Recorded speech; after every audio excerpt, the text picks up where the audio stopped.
فاریہ رات کو ہی ہوٹل میں شفٹ ہو گئی تھی۔ 2 پورشن میں بنا یہ ہوٹل، جس کے درمیان میں بہتی ندی کا صاف پانی اسے اس علاقے کا خوبصورت اور پرکشش ہوٹل بناتا تھا۔ اس کے ایک پورشن میں میل ورکرز اور دوسرے میں فیمیل ورکر کی رہائش تھی۔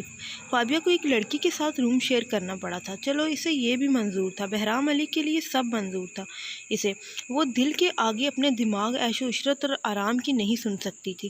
وہ ان کٹھن راہوں پر قدم رکھنا شروع کر چکی تھی جن سے واپسی فقط مشکل نہیں بلکہ ناممکن تھی۔ فابیہ کمرے سے نکل کر باہر کی جانب ایک کھلنے والی کھڑکی کی طرف آ کھڑی ہوئی۔ باہر ہلکی ہلکی بارش میں سدا بہار صنوبر نہائے کھڑے تھے۔ وہ کھڑکی سے ہاتھ بڑھا کر بارش کو محسوس کرنے لگی۔ بالوں کا جوڑا کھڑکی کی ہوا سے کھل کر لہرانے لگا تھا، مگر وہ لاپرواہ سے انداز میں ہاتھ بڑھائے بارش کو محسوس کرنے میں مصروف تھی۔ کچھ لمحوں بعد اس نے اچانک سے آنکھ کھولی اور تیز تیز قدموں سے اندر کی جانب بڑھ گئی۔ اس نے اپنے سامان سے قلم اور کاغذ نکالا اور اس پر لفظ تراشنے لگی۔ میرے لیے محبت آسمان سے اترے بارش کے قطروں کی مانند ہے، جسے سوکھی زمین اسے تہہ دل سے اپنا کر خود کو سیراب کر لیتی ہے، ویسے ہی میں محبت کے ایک ایک احساس کو خود میں سمو لینا چاہتی ہوں، جو مجھے روشن کر دے، مجھے میرے وجود روشناس کر دے، مگر کہ کوئی میرے دل کی حالت سمجھے جو دن بہ دن میرے اختیار سے نکلتا جا رہا ہے۔ اس نے قلم کاغذ واپس رکھا اور اٹھ کر کھڑی ہوئی، کیونکہ انہیں تھوڑی دیر کے بعد نورمل آرٹ گیلری چلنے کی تیاری کرنی تھی، جو کہ میم زرینہ کا حکم تھا۔ اور تم یاد رکھنا بچے، ہمارے سب سے اچھے دوست ہم خود ہوتے ہیں، جو بلا جھجک ہر راز، ہر فکر، ہر بات، ہر جذبات خود سے آسانی سے شیئر کر سکتے ہیں۔ اس لیے اپنا غم خود سے بانٹنا سیکھو، کیونکہ عوام اس کا تماشا بنانے میں دیر نہیں کرتی۔ وہ بیگ اٹھائے سستی سے چل رہی تھی جب اسے اچانک سے بہرام کی آواز سنائی دی۔ وہ خوشگوار تاثرات سے پلٹی۔ وہ کسی سے باتیں کرتا مگن سا آ رہا تھا۔ جیسے ہی فابیہ کو دیکھا وہ چونک کر رک گیا، اور ساتھ چلتا لڑکا چند سیکنڈ رک کر ان کے آگے نکل گیا۔ آپ یہاں؟ ہاں، وہ میں مس سرینا کے ساتھ کام کر رہی ہوں آج کل۔ فابیہ نے ہاں وضاحت دینا ضروری سمجھی۔ اب یہ مت کہیے گا کہ میں آپ کا پیچھا کر رہا ہوں۔ وہ مسکرا کر آگے چلنے لگا۔ وہ مسکراتا بھی ہے کیا؟ فابیہ یہی سوچ کر اس کے پیچھے ہو لی۔ آپ کو خود سے چیزیں سوچنا اچھا لگتا ہے کیا؟ میرے خیال میں اب تک یہی کام آپ کرتی آئی ہیں۔ وہ اسی کی باتیں اسی کو لوٹا رہا تھا۔ میں ان باتوں کی معافی مانگ چکی ہوں، ہے نا؟ اور آپ مجھے معاف بھی کر چکے ہیں۔ فابیہ نے امید سے اس کی طرف دیکھا تو وہ آنکھیں سکیڑ کر پلٹا۔ ویٹ، کہیں اب کی بار آپ میرا پیچھا تو نہیں کر رہی؟ اچانک کیے گئے سوال پر فابیہ کے قدم ایک پل کے لیے رکے، مگر وہ جلد ہی خود کو سنبھال گئی۔ یہ اتفاق بھی ہو سکتا ہے۔ جتنا میں جانتا ہوں آپ اتفاق پر یقین نہیں رکھتے، مگر مجھے پچھلے کچھ دنوں سے ہر چیز پر یقین سا آ گیا ہے۔ فابیہ نے پرشوق نظروں سے بہرام کو دیکھا، مگر وہ ان کے معنی سمجھے بغیر کندھے اچکا کر کہنے لگا، ویل دیکھتے ہیں۔ ان کا پورا گروپ پیدل سفر کر رہا تھا۔ نورمل آرٹ گیلری یہاں کی پسماندہ خواتین کے لیے ایک ہاتھ کی طرح تھی، جو آگے بڑھ کر صرف سہارا ہی نہیں دیتا بلکہ ان کے ہنر کی حوصلہ افزائی بھی کرتا ہے۔ وہ راستے میں پڑنے والی ایک ندی کے پل سے گزر رہے تھے، جبھی سب ورکرز وہاں رک کر آس پاس کے دلفریب مناظر کو اپنے اپنے کیمروں کی نظر میں قید کرنے لگے۔ تبھی اچانک فابیہ کی نظر اس پار بیٹھی ایک کانہا پر پڑی۔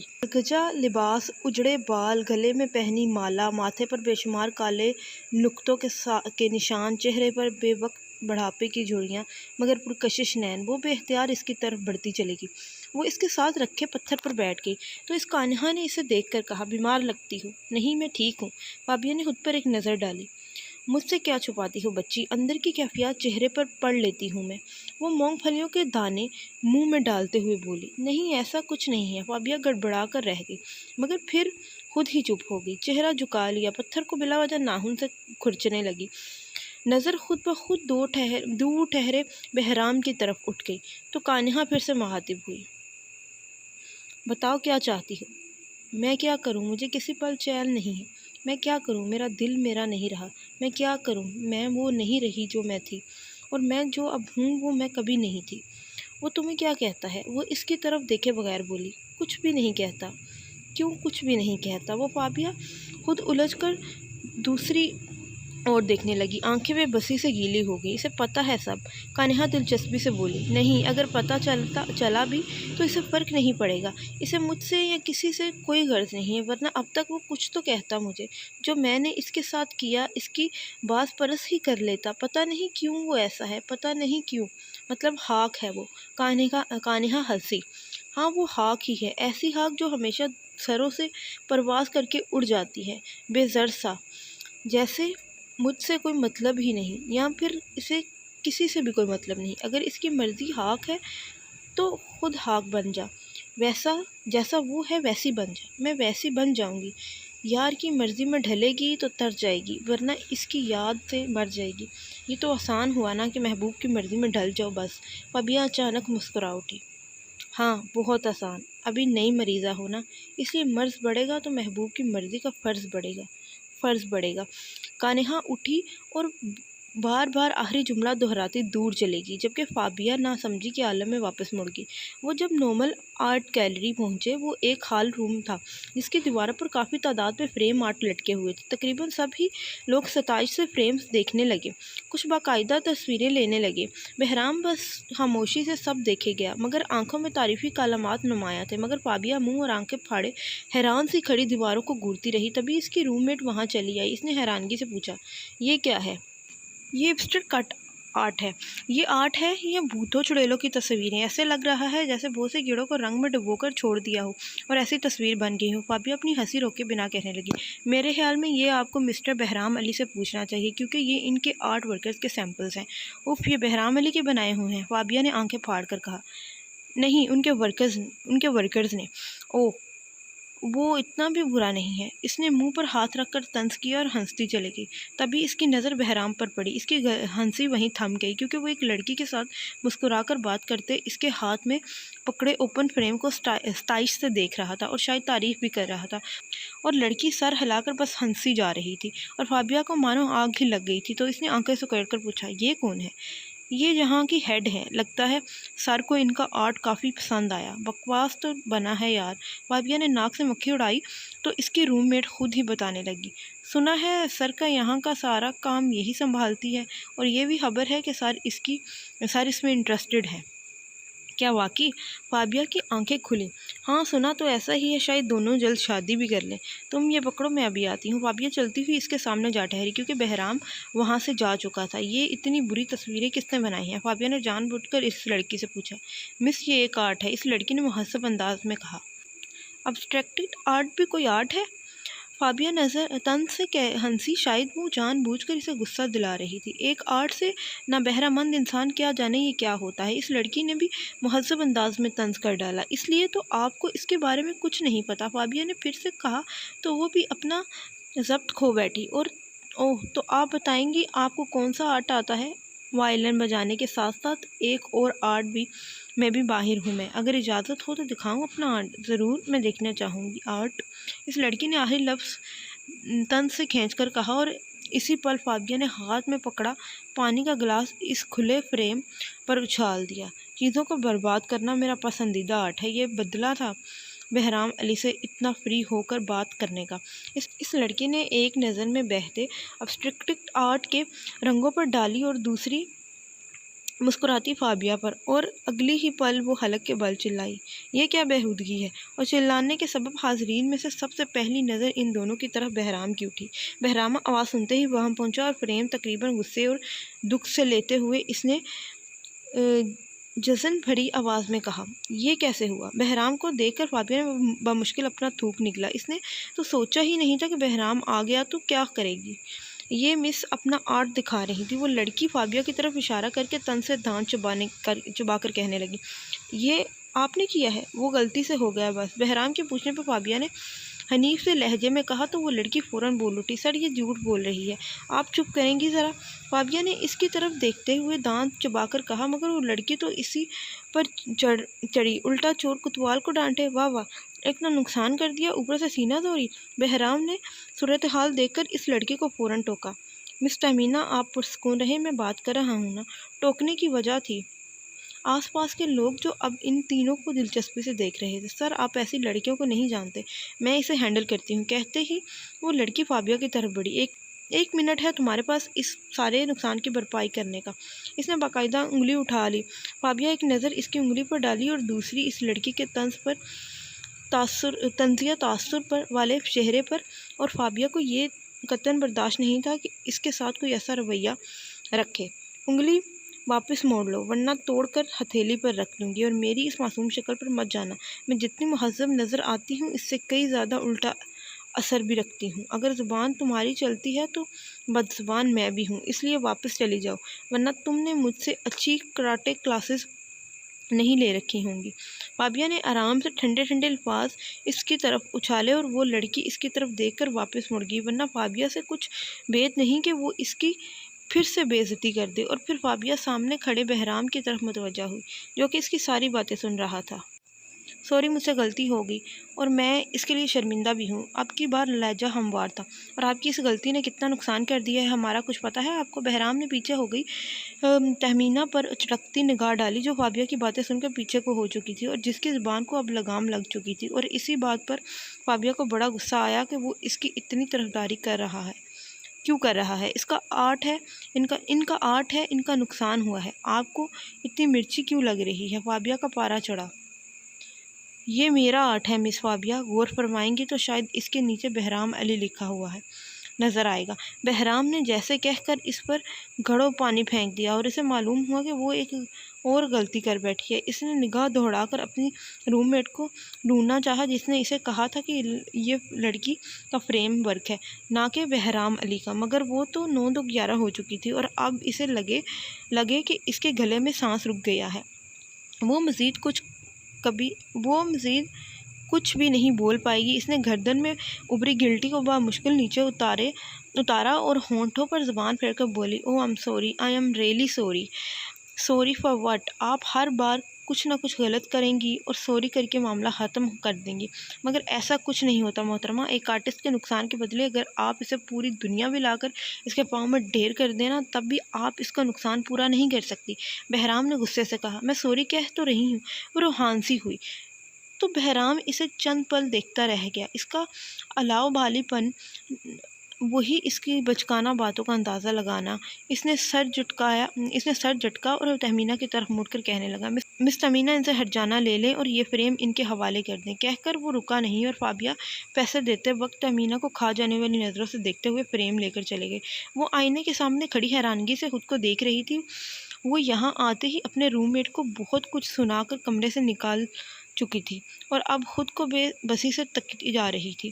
فابیہ، یہ کیا کیا تم نے بہرام علی کا نقصان کر دیا۔ وہ پہلے تم سے کم تنگ ہے، جو اب مزید اسے تنگ کر رہی ہو تم۔ وہ خود سے کلام کرتے کرتے بیڈ پر ڈھہ گئی اور پھر برباد ہوئے فریم کو دیکھنے لگی۔ پھر اس پر کیے گئے بہرام علی کے سائن کو دیکھ کر وہ ایک دم کسی احساس کے تحت اٹھ کر شیشے تک آئی اور اپنا چہرہ پر ہاتھ پھیرا۔ میں ایسی تو نہ تھی، میں کب ایسی تھی؟ میں تو کسی سے خود سے ہاتھ نہ ملاتی تھی، اور اب یہ نوبت آ گئی ہے کہ مجھے میرے دل نے کسی انسان کے پیچھے بھاگنے پر مجبور کر دیا ہے۔ وہ خود کو دیکھ کر کرب سے ہنسنے لگی۔ اور تم یاد رکھنا بچے، جب عشق انگلی پکڑ کر رہنمائی کرنے لگے تو اپنا عکس بھی بیگانہ سا لگتا ہے۔ اور پھر اس نے بیگ اٹھایا، دروازے کی سمت چل دی۔ اسے معلوم تھا کہ وہ کیا کرنے چاہ رہی تھی، ایک مرد کے آگے دل کے ہاتھوں پر مجبور ہو کر جھکے جا رہی تھی۔ اس نے ہوٹل سے باہر نکل کر دیکھا بہرام واپس آ چکا تھا۔ وہ سامنے رکھی کرسیوں میں سے ایک پر بیٹھ کر کسی کتاب میں مشغول تھا۔ وہ اس کی طرف بڑھ گئی۔ ہائے! بہرام کسی حرکت یا تاثر کے وہیں بیٹھا رہا تو فابیہ کو دوبارہ اس سے کہنا پڑا، وہ میں آپ کے لیے کچھ لائی تھی۔ اس بار بہرام نے نظریں اٹھائی اور سامنے رکھے چاکلیٹ کے پیکٹ کو دیکھ کر حیرت سے کہا، یہ کس لیے؟ آئی ایم ریئلی سوری، مجھے پتہ نہیں تھا کہ وہ آپ کا ورک ہے۔ فابیہ نے چہرے پر ندامت سجائی۔ اگر کسی اور کا ہوتا تو کیا آپ اسے خراب کرنے پر ندامت محسوس نہ کرتی؟ بہرام نے اس پر چوٹ کی۔ میں نے ایسا تو نہیں کہا۔ وہ دل مسموم کر کے رہ گئی۔ ویسے پچھلی دفعہ آپ نے ایک پھول دیا تھا، اب کی دفعہ سوری کرتے وقت چاکلیٹ کیوں؟ بہرام نے فوراً بات بدل کر چاکلیٹ کی طرف اپنی توجہ مرکوز کی۔ میرے خیال میں جتنی بڑی غلطی، اس کے بدلے میں کیے جانے والی سوری کے ساتھ گفٹ بھی اتنا بڑا بنتا ہے۔ فابیہ نے خوش دلی سے کہا۔ چلو، بہرام کا غصہ تو ختم ہوا۔ مطلب اگلی دفعہ آپ مجھے کار گفٹ کرنے والی ہیں، اس سے اگلی دفعہ شاید ہیلی کاپٹر، اور اس کے بعد بنگلہ ہوگا شاید۔ بہرام انگلیوں پر گن کر حساب کرنے لگا، اور وہ ساتھ ساتھ مسکرا بھی رہا تھا، تو فابیہ نے فوراً سے منہ بنا لیا۔ اب ایسی بھی بات نہیں ہے،